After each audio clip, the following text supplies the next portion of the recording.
Okay, so prettier bracket spacing controls the printing of spaces inside object literals.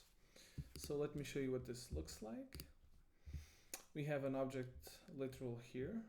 And so if we save this, Prettier will insert spaces before and after.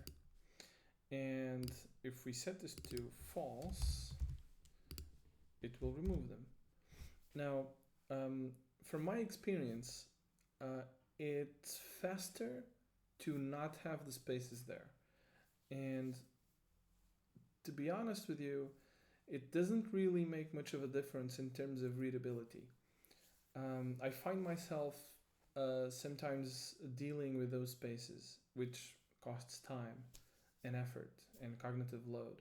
So I'm going to leave this one as false so that there are no spaces in between around the what do you call this thing?